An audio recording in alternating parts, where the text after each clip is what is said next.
Hello everyone.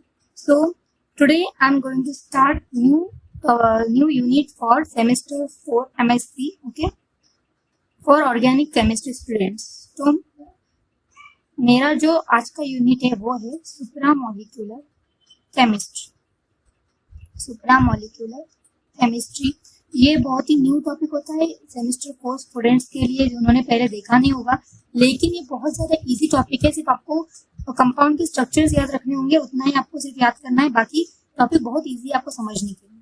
ठीक है, तो हम स्टार्ट करते हैं। सबसे पहले सुप्रामोलिक्यूलर केमिस्ट्री का मतलब क्या होता है।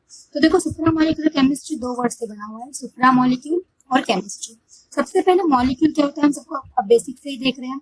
मॉलिक्यूल क्या होता है, जिसमें सपोज H एटम है और एक H एटम है, इनके बीच में एक बॉन्ड बना है बाय शेयरिंग ऑफ इलेक्ट्रॉन, जिसे हम कहते हैं कोवैलेंट बॉन्ड। ठीक है, तो इस कोवैलेंट बॉन्ड से हमें जो एटम मिला है वो है, मतलब एटम्स के कोवैलेंट बॉन्डिंग से हमें स्ट्रक्चर मिलता है H2 मॉलिक्यूल। तो इस तरीके से जो मॉलिक्यूल्स बनते हैं वो अपने जनरल मॉलिक्यूल्स है। ठीक है, तो एक सुप्रा मॉलिक्यूल क्या होता है। अब आप कोई भी एटम लो, वाटर लो, अमोनिया, कोई भी एसिटिक एसिड, कोई भी कंपाउंड लो, इनके बीच में क्या होता है, मॉलिक्यूल्स के बीच में कोवैलेंट बॉन्डिंग होती है या तो आयनिक बॉन्डिंग होगी। तो इस तरीके की बॉन्डिंग से हमें कोई मॉलिक्यूल्स मिलते हैं, कंपाउंड्स मिलते हैं। ठीक है, तो अब सुप्रा मॉलिक्यूल क्या होता है। तो सुप्रा मॉलिक्यूल एक टाइप का कंपाउंड है या फिर बड़ा सा मॉलिक्यूल है जिसे हम कहते हैं, जिसमें इस तरीके की बॉन्डिंग होती है जो कि कोवैलेंट नहीं होती, इसमें नॉन कोवैलेंट बॉन्डिंग होती है।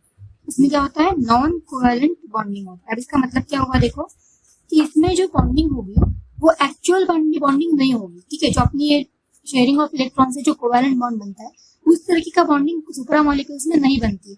तो सुप्रा मॉलिक्यूल में क्या होता है, सुप्रा मॉलिक्यूल में होता है होस्ट गेस्ट इंटरेक्शन।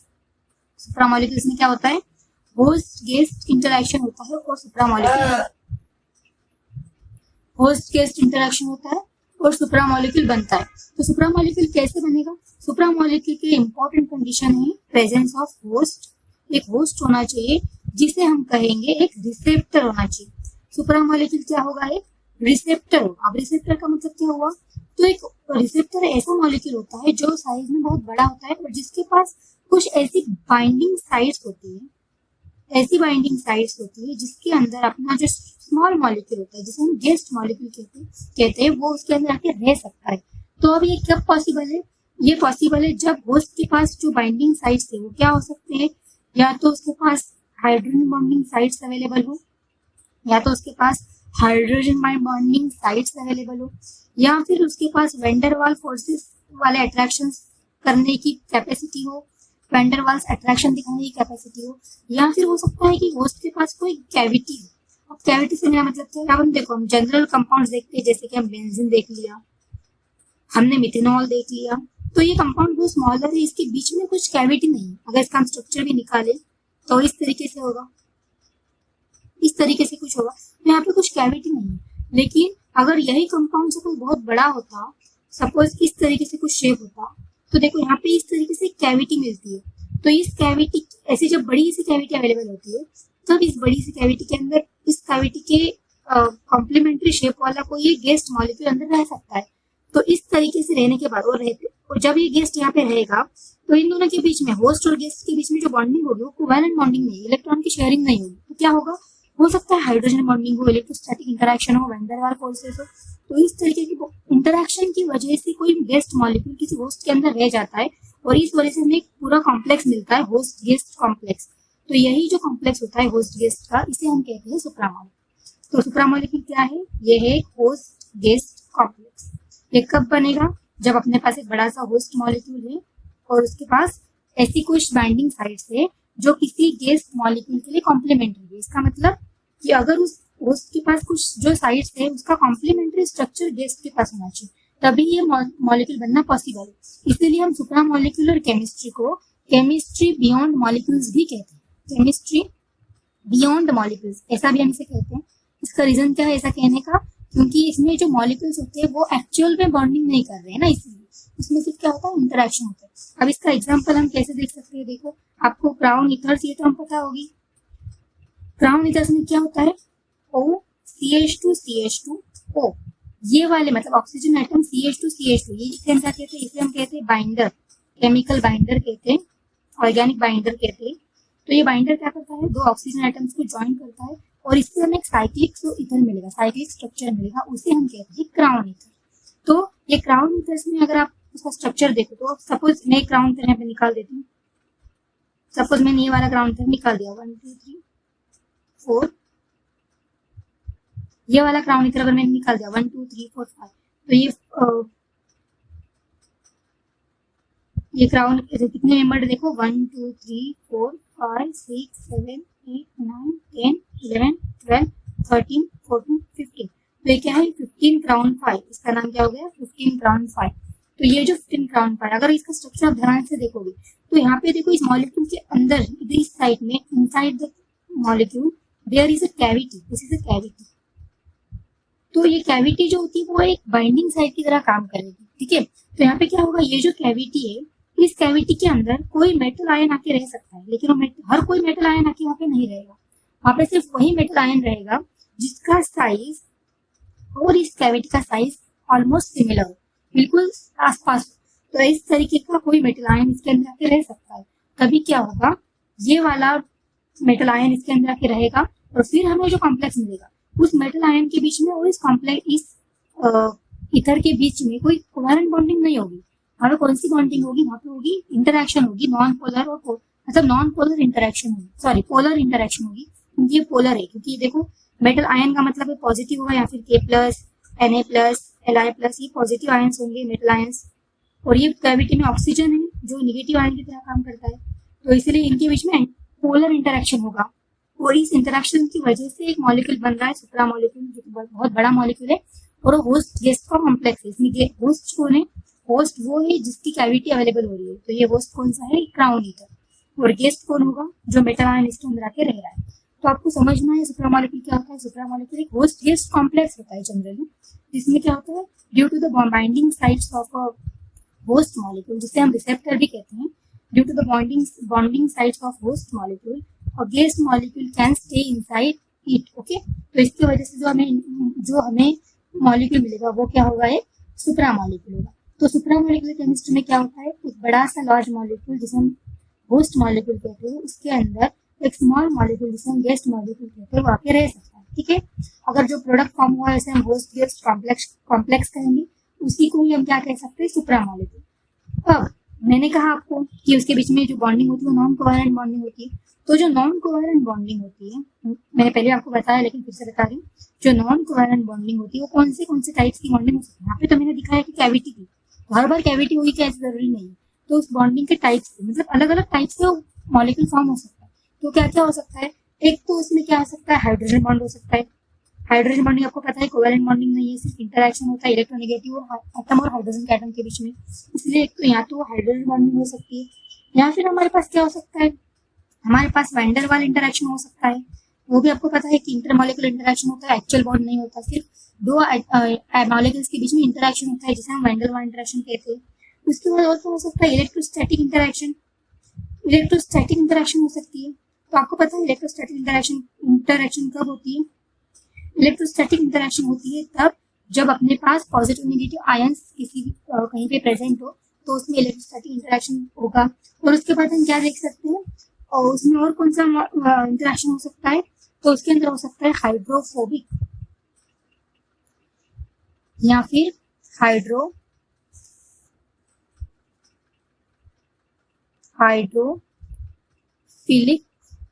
इंटरेक्शन। तो हाइड्रोफोबिक का मतलब क्या होता है, जिसमें वाटर मॉलिक्यूल का इंटरेक्शन नहीं, मतलब पोलर नहीं, नॉन पोलर इसमें आएंगे। नॉन पोलर, अगर कैविटी भी नॉन पोलर हो, सपोज किसी एटम में नॉन पोलर कैविटी और आने वाला एटम भी नॉन पोलर, जो ऑर्गेनिक कंपाउंड्स है, तो उनके बीच की इंटरेक्शन होगी हाइड्रोफोबिक। सपोज अपने पास पोलर कैविटी है और आने वाला कोई पोलर आयन हो, जैसे कि यहाँ पे था, यहाँ पे देखो क्या था, अपनी जो ऑक्सीजन है ये कैविटी पोलर है। अब कैसे पोलर है मैं आगे आपको बताऊंगी जब हम क्राउन पर पढ़ेंगे स्पेसिफिकली। तो यहाँ पे जो कैविटी होती है ये पोलर कैविटी होती है, और जो अपने आयन से ये भी K+ यानी पोल से पॉजिटिव निगेटिव जब बनता है तो पोलर होता है, इसका मतलब ये भी पोलर है। तो इसलिए ये वाली इंटरेक्शन जो है ये पोलर के बीच में, यानी कि हाइड्रोफिलिक इंटरेक्शन। तो इस तरीके की इंटरेक्शन होके भी हमें सुप्रा मॉलिक्यूल मिल सकता है। तो आपको बाइंडिंग साइट समझ में आ रहा है। तो इसमें क्या होता है, जो होस्ट होता है उसके पास जो बाइंडिंग साइट होती है, वो बाइंडिंग साइट जो है वो गेस्ट के जो बाइंडिंग साइट्स होती है वो गेस्ट के साइज से या उसके शेप से या उसकी बाकी और कोई हम कह सकते हैं स्टीरियो केमिस्ट्री से इनसे मैच करती है। ओके, जो होस्ट के पास अपनी जो कैविटी या फिर कोई बाइंडिंग साइट होगी, बाइंडिंग साइट्स ऑफ होस्ट जो है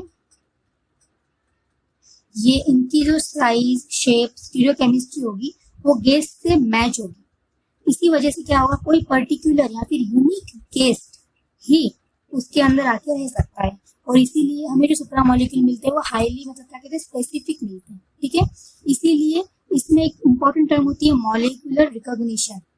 मॉलिक्यूलर रिकॉग्निशन जो हम आगे फिर से पढ़ेंगे डिटेल में, लेकिन इसमें क्या होता है कि एक पर्टिकुलर टाइप का गेस्ट ही एक पर्टिकुलर टाइप के होस्ट के मॉलिक्यूल होस्ट के साथ होस्ट गेस्ट कॉम्प्लेक्स बना सकता है, यानी कि सुप्रामोलिक्यूल बना सकता है। तो आई होप आपको ये समझ में आया होगा। उसके बाद इंपॉर्टेंट चीज क्या है, तो ये सुप्रामोलिक्यूल्स हम कहाँ पे देखते हैं। तो सुप्रामोलिक्यूल के लिए सबसे पहले होस्ट के पास कंडीशंस क्या चाहिए, होस्ट की जो बाइंडिंग साइट्स है वो कैसी होनी चाहिए जिससे सुप्रामोलिक्यूल फॉर्म होने की पॉसिबिलिटी होती है। तो सबसे पहले होस्ट की जो बाइंडिंग साइट होगी उसके पास एक राइट पोलैरिटी होनी चाहिए या फिर हम कह सकते हैं मैचिंग पोलैरिटी होनी चाहिए विद गेस्ट, तभी उस गेस्ट के साथ वो होस्ट गेस्ट कॉम्प्लेक्स बनाएगा। यानी कि होस्ट की जैसे कि यहाँ पे था इस एग्जांपल में हमने देखा था कि इसकी पोलैरिटी और इस आने वाले आयन की पोलैरिटी, क्योंकि के प्लस मेटल जो है पॉजिटिव आयन है तो ये ऑक्सीजन के पास निगेटिव चार्ज है, इसीलिए क्या होगा इनके बीच में इंटरेक्शन होगा। तो इसका मतलब ये मैचिंग पोलैरिटी हो रही है ना, इसलिए राइट पोलैरिटी। तो होस्ट की राइट पोलैरिटी होनी चाहिए गेस्ट के साथ, तभी होस्ट गेस्ट कॉम्प्लेक्स बन सकता है। या फिर क्या होना चाहिए, अपना जो होस्ट है उसके पास H बॉन्ड यानी कि हाइड्रोजन बॉन्ड फॉर्मिंग एबिलिटी होनी चाहिए। ठीक है, अपना जो होस्ट है उसके पास हाइड्रोजन बॉन्डिंग एबिलिटी होनी चाहिए। इसीलिए क्या होगा, अगर होस्ट H बॉन्ड फॉर्म कर सकता है तो गेस्ट उसके उस साइड्स पर H बॉन्ड फॉर्म करके सुप्रामोलिक्यूल फॉर्म करेगा। तो ये है सेकेंड केस। और थर्ड केस में क्या है कि अपना जो होस्ट मॉलिक्यूल है वो एज अ हार्ड एसिड और हार्ड बेस और सॉफ्ट एसिड और सॉफ्ट बेस इस तरीके से एक्ट करना चाहिए अपने गेस्ट के साथ। तो इस क्योंकि हार्ड एसिड और सॉफ्ट एसिड क्या करेंगे, इलेक्ट्रॉन पेयर डोनेट या फिर एक्सेप्ट करेंगे, जिससे उस इलेक्ट्रॉन पेयर डोनेशन एक्सेप्टेंस की वजह से होस्ट और गेस्ट के बीच में बॉन्ड फॉर्म होगा और सुप्रामोलिक्यूल फॉर्म होगा। सुप्रामोलिक्यूल बेसिकली क्या है, होस्ट और गेस्ट का कॉम्प्लेक्स है। तो कॉम्प्लेक्स अगर हमें बनाना है लेकिन हमें कोवैलेंट बॉन्डिंग नहीं चाहिए, तो हमें कैसी बॉन्डिंग चाहिए होगी, हमें या तो पोलर इंटरेक्शन इलेक्ट्रोस्टैटिक इंटरेक्शन वाली बॉन्डिंग चाहिए, एच बॉन्डिंग वाली बॉन्डिंग चाहिए, या फिर इलेक्ट्रॉन पेयर एक्सेप्टेंस डोनेशन। लेकिन यहाँ पे आपको याद रखना है कि बॉन्ड कोवैलेंट बॉन्ड नहीं बनेगा, सिर्फ एक मॉलिक्यूल बनेगा। तो जैसे मैंने यहाँ पे आपको बताया था, यहाँ पे भी क्राउन ईथर जो 15 क्राउन 5 ईथर है, ये भी क्या होता है एक स्पेसिफिक, ये जो कैविटी होती है ये अपने सोडियम आयन Na+ आयन के लिए स्पेसिफिक होती है। इसका मतलब क्या हुआ, अगर मैं इस ईथर के साथ एक सोल्यूशन बना दूं जिसमें A+, Na+ और Li+ तीनों आयंस को रख दूं, तो इस कैविटी के अंदर सिर्फ Na+ ही जाके रहेगा स्पेसिफिकली सिलेक्टिवली। क्यों, क्योंकि इस Na+ का साइज और इस कैविटी का साइज मैच होगा। K+ साइज से बहुत ज्यादा बड़ा हो जाएगा, Li+ साइज से छोटा हो जाएगा, इसलिए इसके अंदर फिट नहीं होगा। सिर्फ इसके अंदर जो फिट होने वाला आयन है वही इसके अंदर रह सकता है और इससे हमें जो मॉलिक्यूल मिलता है वो होता है सुप्रामोलिक्यूल। तो आई थिंक आपको ये समझ में आ चुका होगा सुप्रामोलिक्यूल क्या होता है। तो अब सुप्रामोलिक्यूल्स इन जनरल हम कहाँ पे देखते हैं, इन बायोलॉजिकल सिस्टम। एक सुप्रामोलिक्यूल होता है अपना DNA सिस्टम में, दूसरा सुप्रामोलिक्यूल होता है प्रोटीन में, प्रोटीन का जो स्ट्रक्चर होता है वो सुप्रामोलिक्यूल है, प्रोटीन एक सुप्रामोलिक्यूल है। और हम प्रोटीन कहाँ देख सकते हैं, एंजाइम्स में, एंजाइम का जो कॉम्प्लेक्स बनता है उसमें हम सुप्रामोलिक्यूल देख सकते हैं। कैसे, तो आपको पता है DNA का स्ट्रक्चर कैसे होता है, DNA एक डबल हेलिक्स स्ट्रक्चर होता है। ठीक है, जिसमें जो दो इस तरीके से एंटी पैरेलल स्ट्रैंड्स होते हैं। ठीक है, तो आपको पता है कि इसमें जो एक स्ट्रैंड होता है इसके अंदर यहाँ पे नाइट्रोजन बेसिस होते हैं, जिन नाइट्रोजन बेसिस के बीच में हाइड्रोजन बॉन्ड्स होते हैं, राइट। तो देखो, अगर हमें एक स्ट्रैंड पर एडेनाइन है नाइट्रोजन बेस है, और दूसरे साइड पे सपोज थाइमिन है दूसरे स्ट्रैंड पर, तो आपको पता है कि जब भी DNA का डबल हेलिक्स स्ट्रक्चर बनता है तो एडेनाइन और थाइमिन के बीच में एक हाइड्रोजन बॉन्ड बनता है जो कि डबल बॉन्ड होता है। तो ये जो बॉन्ड है देखो, ये कोवैलेंट बॉन्ड नहीं है, ये कौन सा बॉन्ड है, हाइड्रोजन बॉन्ड है। इसका मतलब ये नॉन कोवैलेंट इंटरेक्शन है। और इसी के साथ अगर हम ग्वानिन और साइटोसिन को देखेंगे तो इनके बीच में भी एक ट्रिपल बॉन्ड बनता है जो कि हाइड्रोजन बॉन्ड है। इसका मतलब ये भी नॉन कोवैलेंट बॉन्ड है। और ये क्या हो रहा है, एडेनिन, थाइमिन, ग्वानिन, साइटोसिन, इनके बीच के जो बॉन्ड्स है जो कि नॉन कोवैलेंट बॉन्ड होने की वजह से एक्चुअल बॉन्डिंग नहीं है, सिर्फ इंटरेक्शन है एच बॉन्डिंग वाला। इस वजह से ये जो डीएनए का डबल हेलिक्स स्ट्रक्चर है इससे हमें एक डीएनए का मॉलिक्यूल मिलता है। और ये मॉलिक्यूल क्या होता है, सुप्रा मॉलिक्यूल होता है। सुप्रा मॉलिक्यूल क्यों, क्योंकि इसमें डबल हेलिक्स बनते वक्त जो बॉन्डिंग हुई है वो बॉन्डिंग यहाँ पे देखो डायरेक्टली कनेक्शन नहीं है इनके बीच में, इनका कनेक्शन कौन सा है, एच बॉन्डिंग वाला कनेक्शन। इसका मतलब नॉन कोवैलेंट बॉन्डिंग, इसीलिए डीएनए क्या है, सुप्रा मॉलिक्यूल। आपको पता है प्रोटीन का भी primary, secondary, tertiary, quaternary structures होता है और इन सब स्ट्रक्चर के बीच में इंट्रामॉलिक्यूलर हाइड्रोजन बॉन्डिंग्स होती है। तो इसका मतलब ये भी एक प्रोटीन एक तरीके का सुप्रा मॉलिक्यूल है। साथ ही में एंजाइम, एंजाइम क्या होता है, एंजाइम में सुप्रा मॉलिक्यूल कैसे बनता है, तो देखो आपको पता है एंजाइम को हम एज ए कैटालिस्ट यूज करते हैं रिएक्शंस में। तो एंजाइम अगर किसी सब्सट्रेट के साथ रिएक्ट होता है तो हमें क्या मिलता है, एंजाइम का और सब्सट्रेट का कॉम्प्लेक्स मिलता है। और आपको पता है कि एंजाइम ये हाईली स्पेसिफिक होते हैं, हाईली सिलेक्टिव होते हैं, सिलेक्टिव भी होते हैं और स्पेसिफिक भी होते हैं। इसका मतलब क्या, एंजाइम अगर एंजाइम की कुछ पर्टिकुलर ज्योमेट्री है तो वो सिर्फ और सिर्फ उससे मैचिंग सब्सट्रेट के साथ ही कॉम्प्लेक्स बनाएगा, उसके अलावा किसी भी सब्सट्रेट का कॉम्प्लेक्स नहीं बनाएगा। तो इसीलिए हमें ये जो कॉम्प्लेक्स मिलता है वो तभी पॉसिबल है जब इन दोनों की ज्योमेट्री मैच हो रही है। फिर इनके बीच में इंटरेक्शन होता है जो कि नॉन कोवैलेंट इंटरेक्शन होगा और इससे हमें कॉम्प्लेक्स मिलेगा जिसका फिर डिकम्पोजिशन होकर हमें प्रोडक्ट और एंजाइम फिर से मिलेगा। तो इसमें ये जो एंजाइम सब्सट्रेट कॉम्प्लेक्स बना है ये भी क्या होता है, एक सुप्रा मॉलिक्यूल होता है, क्योंकि इसमें डायरेक्ट बॉन्ड नहीं है जो अपना नॉर्मल इलेक्ट्रॉन शेयरिंग से कोवैलेंट बॉन्ड बनता है वो बॉन्ड नहीं होता। तो इसमें कौन सा बॉन्ड होता है, इसमें होता है नॉन कोवैलेंट इंटरेक्शन, जैसे कि हाइड्रोजन बॉन्डिंग हो सकती है। तो इसीलिए सुप्रा मॉलिक्यूल का यूज बायोलॉजिकल सिस्टम में बहुत ज्यादा है। और सुप्रा मॉलिक्यूल्स जो होते हैं वो होस्ट की वजह से बनते हैं। तो ये जो डिफरेंट रिसेप्टर्स होते हैं इनका इसमें बहुत ज्यादा रोल होगा। देखो क्योंकि अगर रिसेप्टर्स अपने पास है तो इन रिसेप्टर से ही हमें बाइंडिंग साइट्स मिलेंगी और इन बाइंडिंग साइट्स के अंदर ही उसके स्पेसिफिक गेट्स रहेंगे जिससे हमें सुप्रा मॉलिक्यूल मिलेगा, होस्ट और गेस्ट का कॉम्प्लेक्स मिलेगा। तो ये किस तरीके के रिसेप्टर्स होने चाहिए और कौन से रिसेप्टर से हमें कौन से टाइप के सुप्रा मॉलिक्यूल्स मिलते हैं ये हम देखेंगे नेक्स्ट लेक्चर में। तब तक के लिए गुड बाय।